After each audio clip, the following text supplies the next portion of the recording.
Oh boy, I'm gonna try to get these down real quick.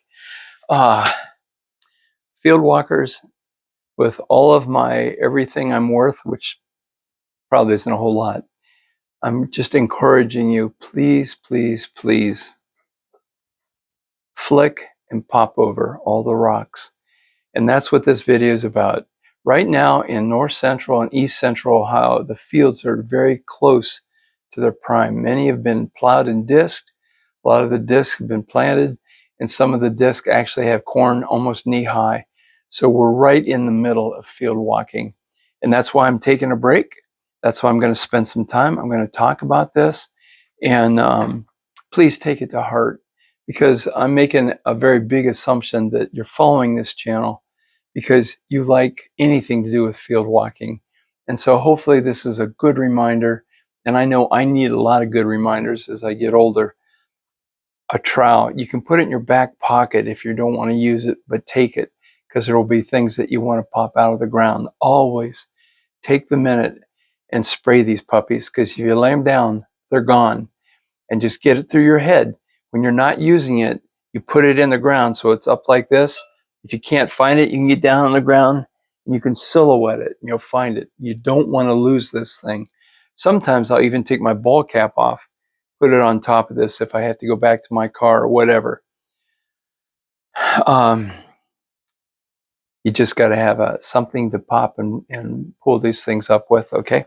So what I'm going to do, I'm going to spend the next however many minutes and just say, would you have turned these over? And it's really worthwhile because I need that reminder before I go out to the field. I'm going to give you some heads up. When you get out in your fields, you've got to recognize what FCRs are. They can be made out of sandstone, granite, metamorphic rock. They can just cover the whole gauntlet. A lot of times that iron oxide or oxidation is present, so you'll get a really gorgeous color like this that will stand out. Sometimes it's not as obvious. Sometimes it may be like this. But both of these had been in or around a fire pit. And had I not taken the time to pop them over, look what I would have missed. Look what I would have missed. If I had not taken the time to pop it over, I would have missed a beautiful, probably more of a pitted stone than it is a cup stone. Either way, I recognized the oxidation, and I knew I had to pop these over. So following my line of thought, I'm going to move these now. Don't go away. Following my line of thought, when you start hitting FCRs, you've got a significant operation going on. You may not know what they're doing, but your mental state at that point is every rock, just pop them out within, I want to say 20, 30 yard circle or radius of that, but pop them out of the ground. So take your bucket with you. If you suspect that you have a village site, or if you have a lot of FCRs, take your 5-gallon bucket with you. And I had mentioned, don't take a white bucket with you. Spray paint it brown if you have to. I mentioned Ziploc bags. Get the freezer type, because your flint is going to cut its way through it and break while you're out in the field walking. Always, without exception, label every bag with waterproof ink when you get back to the car. Everything's got to get labeled. Wear a ball cap.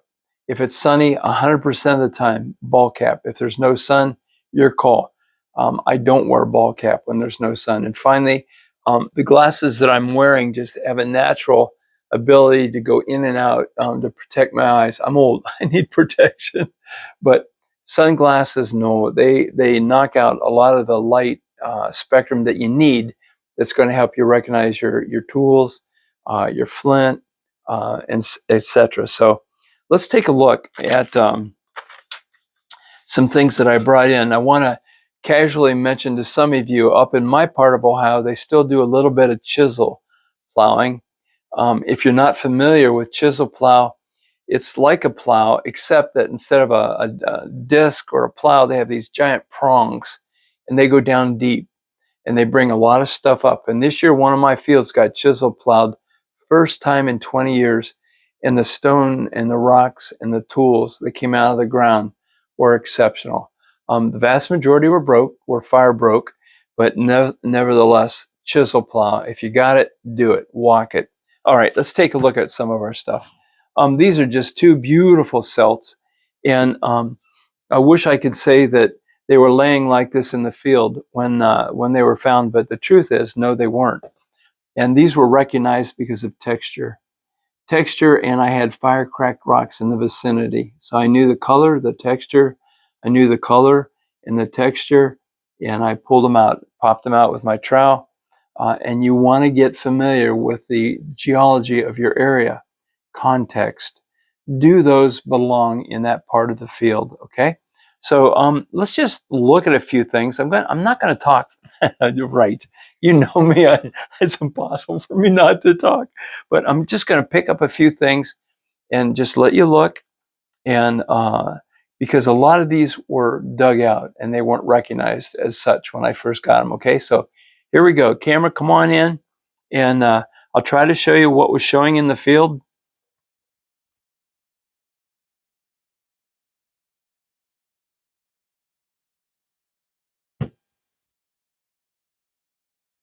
Beautiful FCR, beautiful FCR.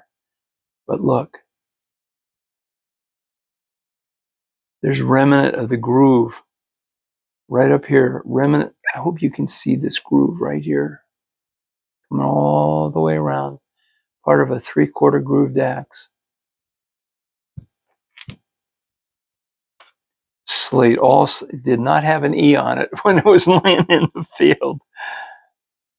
But we've got a preform that's on its way to becoming a celt, okay? Preform. Gonna move these, don't go away. And this was laying like that. And it was near a fire pit, and it was popped because it looked like it had been in a fire. And a lot of this stuff, probably, I can't give you a percent, but the highest percent is not going to be showing you its goods. But let's pop him out of the ground and see what we got. This is a huge grooved axe for this part of Ohio. Huge. It would have come clear over to here. Probably one of those 10-pounders, okay? But look at the oxidation.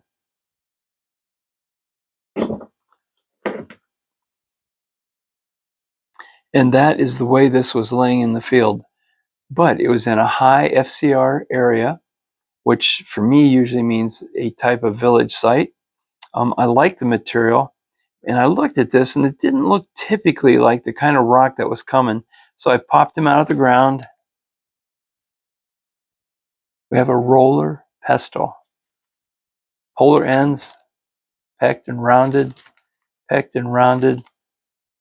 and dinged in the field, okay? That's what was shown, just like that. Know your material, know the color, know the geology that normally produces for you, and 100% of the time, they get dug out. 100%. 100%. This was just laying in the field like this, but I have a preform. A preform. Geometrics. Geometrics. I wish they didn't lay like this in the field, but they do more than not. End of probably a 3/4 groove.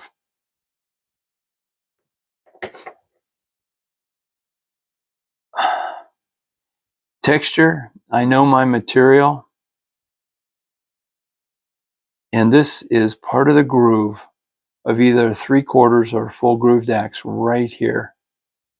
But look, look, would you have popped this out of the ground? You gotta move rocks that are laying in the ground. Who would ever pick this thing up? And it was, well, I'm cheating a little bit because some of the groove was showing. But from my perspective, when I first saw them, I saw this. I knew I was in a fire cracked rock area, and then I saw this and found my grooved axe like that. Remember, if you are a field walker, take a trowel with you, pop up your rocks. And soon I'll have a video coming out. I'm going to call it Tabletop Rocks. The table being the rock, top being on the top of the ground, and rocks that were being used for platforms of some sort. So it was the right shape. It was in a village area, not too awfully far from a fire pit. It's just got the look. I popped them out. A little bit of concaveness here, concavity, a little bit, not a lot, but with my hand lens, I see the real highly polished area right here. Pop rocks, you guys.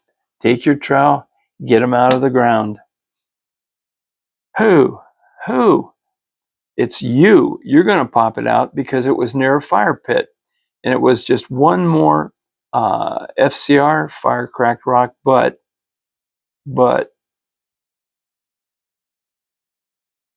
take the time. You drove to the field. You got prepared. You're going to go out there, so do your job. Follow through. These get dug out 100%. I don't even blink when I see them. I just dig them out automatically. It's a metamorphic, probably maybe even more of a sandstone-ish type rock. But either way, it's a soft stone, but it was a stone of preference in my area. And digging them out, I'm like, oh boy, this just has the geometrics, snap. Looks like, I want to say a field break, but I'm going to put my thumbnail on something. I hope you can see what my thumbnail is pointing to. Have you heard me mention cut or saw, snap? You're going to find little bits of evidence like that to clue you in on some of their technology. And whenever they cut, sawed, and snapped, there usually are places on the rock where you see they stuck something in there, a nail, to help them snap it off like that. But the geometrics are here. Semi concavity right here, highly polished. Flip them over, perfectly flat. If I've got to do some work, I'm not going to be able to do it on the ground. I need a hard surface to work on. I need a tabletop rock to work on.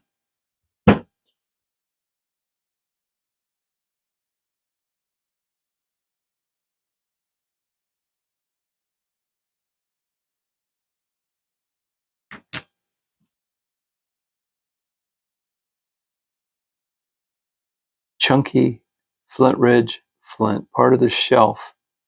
Why would anybody pop him out? Because he's a hammerstone. Because he's a hammerstone. Was on a village site. If you're like me, most of these rocks have just had the tar beat out of them. They had the sand beat out of them by plows. Just ding beyond imagination. But there's still enough remnant rock here that you can feel a slight concavity here, either a straight across or a little bit of a hump side like that. But they had a tabletop to work on. And not all their tabletop involved hitting a hard rock on a soft rock. It could be laying a piece of leather on here. It could be laying a textile on here, a type of sewing. So these table rocks were pretty far ranging as far as a mobile tabletop that they could work on. These all get dug out. Again, I'm on a village site, and this one just happened to be picked up by a friend of mine. But we suspect a village site very close to a beautiful spring that's just pouring out of the ground on their farm. Probably right texture, approximate size, but just because of the context and proximity to a spring, popped it out of the ground. This has been polished smooth. I hope you can see the horizontal on this guy. And not only has it been polished smooth, but there's an extra zone right here where it was polished as perfectly as it could possibly be polished. Again, we don't know the kind of work that was going on, but we could sit it on the ground. They've got a level surface to work on. Okay, tabletop rock. You will hear and see a video soon on these guys. This one was laying just like this in the field. And I knew as soon as I saw it, I know what pecking looks like on slate.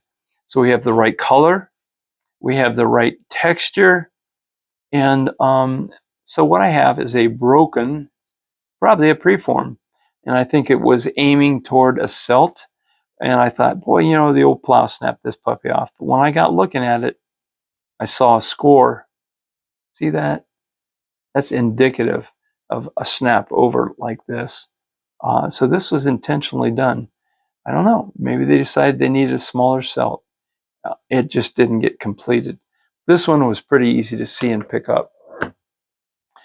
And these, you're going to get just so tired of me talking about these, but it's part of the integrity of your site. It's part of what was going on. Some sites will have more of these than not. I took my videographers to a particular field and I said, I don't care what they look like. Everything that's fist size or smaller, semi-round, pop them out. And I would say probably 8 out of 10 of them turned out to be beautiful little hammerstones. Beautiful little hammerstones. This whole end has been pegged off. Now, some of these weren't used to peck flint. Some of these were used on slate to knock slate down into a pendant or a gorget. So the range of use on these goes way past flint. Hammerstones have a story to tell, and I've not seen anybody tackle the story of a hammerstone yet. Maybe we can take that one on someday. This one was laying just like this in the field, and I'm like, well, it's slate. I was finding a few arrowheads. I like the color, I like the text, so I picked him up.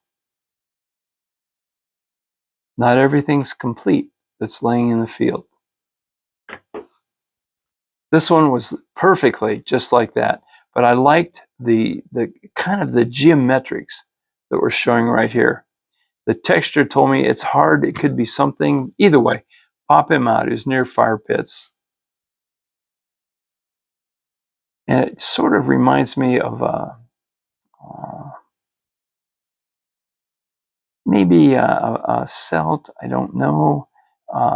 Could be some type of a little platform tool. But either way, bingo and bingo. Look at this. Look at the groove. This is a 3/4 groove axe, and with some oxidation. It had been close to a fire. 3/4 groove continues, comes on around right here, and it hits the brakes up here. 3/4 groove. I'm going to tell you, they're not all laying like this, okay? Pop everything out of the ground. You took the time, you drove there, dig them out. Now, this has got to be imprinted in your head, and listen to what I'm saying. I just talked to a buddy 2 days ago, lives up near Rochester, New York. You know who you are, on the Genesee River. And I said, I got to ask you a question. Because he said he was picking up triangles. I said, what else are you picking up beside triangles? And guess what he said? In upper state New York. And I'm in Ohio, where there are a lot of triangles. There's going to be a lot of pottery. This is a rim shard that came from the Ohio River area. But again, laying on the ground, this is what we saw. Ohio River piece. These two were picked up. And now remember, and you know this just like I do, these have been washed off. But when they're laying in the field, what you see is brown, and you see brown with what may be geometrics. This was ovate, totally earth brown dirt on it, but I saw the circumference. This one, laying on the ground, totally dirty. But I looked at it and I thought, well, it's got the right shape. So I picked them up. I have a preform. An ovate, this is way too perfect for nature to have done it. It's a preform, and it's a preform made out of slate. May have gone to a gorget, or it may have been on its way to a pendant. Preform. Slate, context, it just didn't belong where it was. When I look at him, look at the sides, they're polished. I can even feel the flat surface where they're beginning to shore up their pendant or their gorget. When I flip them over this way, you might be able to see this a little bit better, where they were already putting the edge on. At this point, they're going to really honker down and start sanding this guy really well on both sides. This is the natural, unscathed part of the rock. And this is, if you look at them, you're going to see this is normal. This is different. They snap this in half on purpose. That saves them a lot of work. And if you look along your edges, you're going to find evidence of saw snap, even on slate. Dig, dig, dig them out of the ground. This was completely covered, and what I saw was a rock that had a hole in it. I thought that's just too weird. So I picked him up, and this guy's been near a fire. Okay? Been near a fire. Looks like a 2-holed, maybe gorget. This is typically what I find, and I know some of you find, and it's frustrating because if you're in a flint area, and I could just call it a flint field, where there's just a lot of chips and debris, just settle down, take your car, put it down into first gear, get a drink of water, and just get prepared to pop rocks out of the ground, because flint hammers are really cool tools. Okay? Look like a chip of flint hammer. Color, texture, and again, add dirt to it, and you may not get all the color, but it's the right size context. It was an area with a lot of FCRs with workshops nearby, and I'm like, everything gets popped out for hammerstone possibilities. Tremendous hammer. Tremendous hammer. Worked all the way around it. Okay? Got to dig them out, people. Got to dig them out. Here's a great one. The only reason this guy got dug out of the ground is because it was just simply an FCR, and you'll learn how to do this as well. You can use little red flags, and you can do the extent, 2 directions, and then go a perpendicular bisector, 2 directions the other way. You'll have the extent of your fire pit. Somewhere near the middle should be the actual heart of the fire pit. I went there, and look what I have. Part of a roller pestle. And this is what we saw. And the person I was with went right beside it. His boot track was right beside it. Okay, dig them out. Dig them out. I was invited to hunt a field down by south central Ohio. I think it's called, what is it? Bainbridge, Ohio, down by Chillicothe. And my doctor told me his in-laws had a farm right by the river, and they found a lot of arrowheads. Well, I know enough about Paint Creek. I know enough about Chillicothe. Bainbridge was a little bit new to me, Bainbridge. And, but any rock that looked like it had been fired got popped out of the ground. There were footprints all over this field, all over the field. And look what I have. I have part of a pestle that was repaired, broken, and they repolished it. But here's what I saw. And that striking difference stood out every time, people. Dig it out, pop it out of the field. We're getting near the end of the trail. I like you guys. I don't want to let you go. This is so much fun. Back where I go, people call it River Biscuit. You guys have your own names for everything, including the guy that's sneaking in your field. You probably have a few names for him too. But what I wanted to show you was, I'm going to put my fingernail, if I can, right on this. Can you see that little groove right there? Not only did they groove slate, but they groove sandstone to get a nice cut for a snap. And right there's an example where they took a perforator and right into the rock right there to help get a nice clean break. Sometimes those will show up on both sides, but this was snapped like this, okay? And right there is our evidence. This is what was showing. I know the material, it was dirty. I said, this is going home. I'll wash them up when I get home. We're almost at the, like I said, the end of the trail. You saw these at the very beginning, but this is fire-cracked rock. Head over, get them out of the ground. And I was stunned to see what was laying there. Just a typical, in northern Ohio, you've got glacial rock, and I know it's just inconceivable to turn every one. But if you got FCRs, you're going to have to do some kind of a job on that. but it was worth it because I got a pitted stone right here. Pitted. Look at this guy, how he had been in a fire. Look at that. Trowel. And and here I am just loving you guys on the YouTube again. This is so important.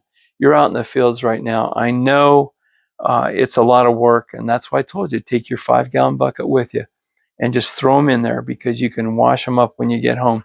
This is going to change your entire experience. You're starting to get the integrity of the site. You're starting to get more evidence of what was going on at the site, and it's going to be more fun. So thanks again for hanging out with me. I'll be back again real soon. And like I said, you're going to hear more about me talking more about these tabletop rocks, little desks that our prehistoric people could move around wherever they were working, set it down and do some serious work on a nice surface that wouldn't move. It was stable. Tabletop rock. It's coming. I hope you are coming back to our videos. Thanks again for joining us. We'll see you real soon.